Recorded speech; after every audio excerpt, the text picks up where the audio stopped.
दोस्तों ज़रा सोचिए, अगर मैं आपसे कहूं कि दुनिया का सबसे बड़ा यूरेनियम भंडार वाले देशों में से एक देश अब भारत को अपना यूरेनियम देने जा रहा है, तो क्या आप मानोगे? और उससे भी बड़ी बात, यह सिर्फ ईंधन खरीदने की डील नहीं है, बल्कि आने वाले 20 से 30 वर्षों की भारत की ऊर्जा सुरक्षा, आर्टिफिशियल इंटेलिजेंस, डेटा सेंटर, उद्योग और रणनीतिक ताकत से जुड़ी एक महत्वपूर्ण बड़ी खबर है।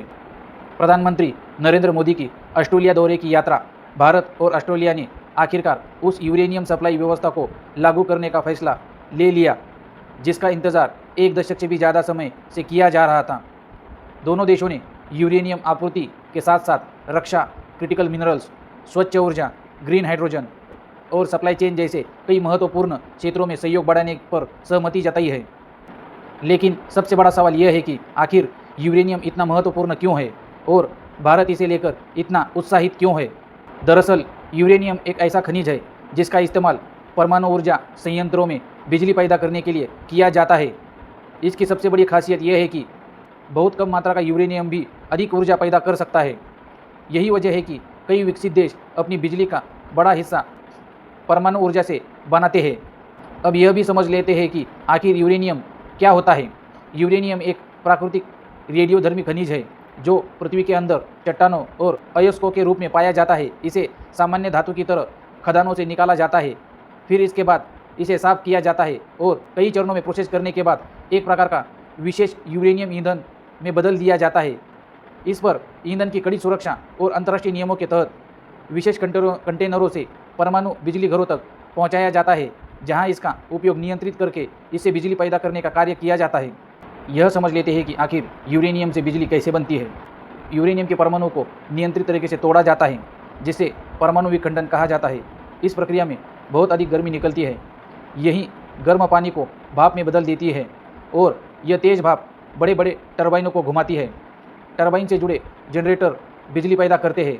यानी आसान भाषा में समझे तो यूरेनियम से गर्मी बनती है, गर्मी से भाप बनती है और भाप टरबाइन घुमाती है और टरबाइन से बिजली पैदा होती है। यही सिद्धांत दुनिया के अधिकांश परमाणु बिजली घरों में इस्तेमाल किया जाता है।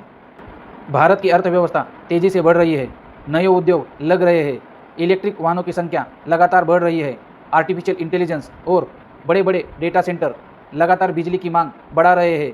ऐसे में सिर्फ कोयला या नवकरणीय ऊर्जा पर निर्भर रहना पर्याप्त नहीं माना जा रहा है। इसीलिए भारत परमाणु ऊर्जा को भी तेजी से बढ़ाना चाहता है। भारत ने वर्ष 2047 तक लगभग 100 गीगावाट परमाणु ऊर्जा क्षमता विकसित करने का लक्ष्य रखा है। लेकिन परमाणु ऊर्जा संयंत्र चलाने के लिए लगातार यूरेनियम की ज़रूरत होती है। यदि ईंधन की आपूर्ति बाधित हो जाए तो बिजली उत्पादन भी प्रभावित हो सकता है। यही कारण है कि भारत लंबे समय से भरोसेमंद देशों के साथ यूरेनियम आपूर्ति समझौते कर रहा है। अब सवाल आता है कि ऑस्ट्रेलिया ही क्यों? इसका जवाब बेहद दिलचस्प है। ऑस्ट्रेलिया दुनिया के सबसे बड़े ज्ञात यूरेनियम भंडार वाले देशों में गिना जाता है। यानी इसके पास आने वाले कई दशकों तक दुनिया की ऊर्जा ज़रूरतों को पूरा करने लायक विशाल संसाधन मौजूद हैं। ऐसे में भारत के लिए ऑस्ट्रेलिया जैसे भरोसेमंद साझेदार मिलना रणनीतिक रूप से बेहद महत्वपूर्ण माना जा रहा है। लेकिन यह डील आज अचानक नहीं हुई। इसके पीछे लगभग 12 साल की लंबी कहानी छिपी है।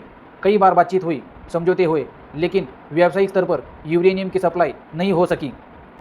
आखिर ऐसा क्यों हुआ था कि एक दशक तक यह मामला अटका रहा और अब अचानक रास्ता साफ कैसे हो गया? अब सवाल यह है कि अगर ऑस्ट्रेलिया के पास इतना बड़ा यूरेनियम भंडार था, तो भारत को इतनी ज़रूरत थी, तो फिर यह डील इतने वर्षों तक क्यों अटकी रही? असल में इसकी शुरुआत आज से नहीं बल्कि कई साल पहले हो चुकी थी। एक ऐसा समय था जब ऑस्ट्रेलिया केवल उन्हीं देशों को यूरेनियम बेचता था जिन्होंने परमाणु अप्रसार संधि यानी एनटीपी पर हस्ताक्षर किए थे। भारत ने एनटीपी पर हस्ताक्षर नहीं किए थे क्योंकि भारत का मानना रहा है कि यह संधि सभी देशों के साथ समान व्यवहार नहीं रखती। यही वजह थी कि लंबे समय तक ऑस्ट्रेलिया भारत को यूरेनियम बेचने के पक्ष में नहीं था। इसके बाद भारत और अमेरिका के बीच असैन्य परमाणु सहयोग समझौता हुआ। फिर 2008 में न्यूक्लियर सप्लायर ग्रुप यानी एनएसजी के लिए भारत को विशेष छूट दी गई। इसके बाद दुनिया के कई देशों ने भारत के साथ शांतिपूर्ण परमाणु सहयोग बढ़ाना शुरू किया। फिर एक बड़ा मोड़ आया। वर्ष 2014 में भारत और ऑस्ट्रेलिया के बीच असैन्य परमाणु सहयोग समझौते पर हस्ताक्षर हुए। इसके बाद दोनों देशों ने कानूनी और तकनीकी प्रक्रिया को आगे बढ़ाया। फिर आया साल 2015 इस समझौते से जुड़े एक प्रशासनिक प्रबंधन को अंतिम रूप दिया गया, जिससे भविष्य में ऑस्ट्रेलियाई यूरेनियम भारत भेजने का रास्ता खुल गया। लेकिन समझौता होने का मतलब यह नहीं होता कि अगले ही दिन जहाज़ों से यूरेनियम भरकर भेजा जाए।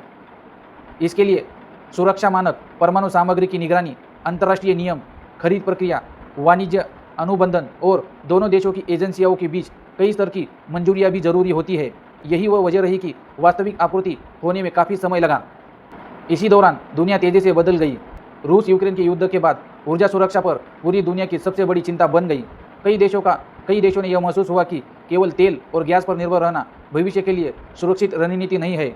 दूसरी ओर आर्टिफिशियल इंटेलिजेंस, बड़े डेटा सेंटर और इलेक्ट्रिक वाहनों की बढ़ती मांग ने बिजली की ज़रूरतों को और अधिक बढ़ा दिया। भारत ने भी इसी दौर में परमाणु ऊर्जा के विस्तार पर जोर देना शुरू किया।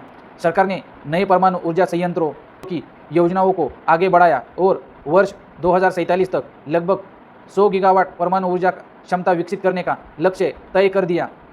लक्ष्य को हासिल करने के लिए भरोसेमंद और दीर्घकालिक यूरेनियम आपूर्ति बेहद ज़रूरी मानी जाती है।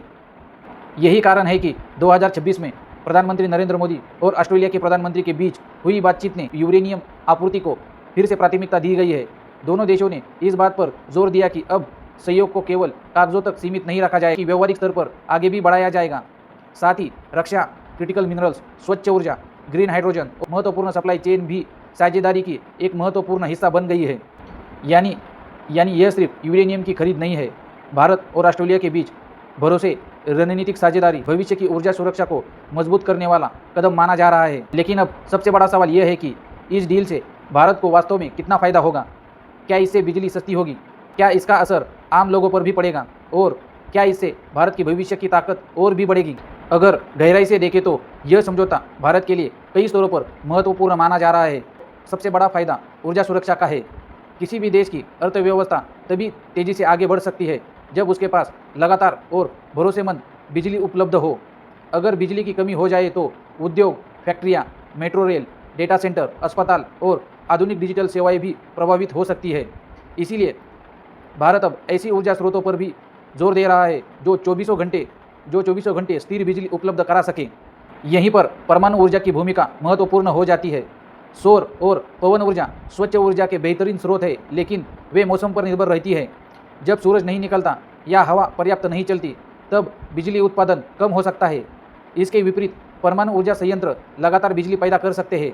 इसीलिए सरकार भविष्य की ऊर्जा व्यवस्था में परमाणु ऊर्जा की हिस्सेदारी बढ़ाने पर लगातार काम कर रही है। ऑस्ट्रेलिया से भरोसेमंद यूरेनियम की आपूर्ति मिलने का मतलब यह है कि भारत अपने ऊर्जा संयंत्रों के लिए दीर्घकालिक ईंधन की योजना अधिक आत्मविश्वास के साथ बना सकेगा।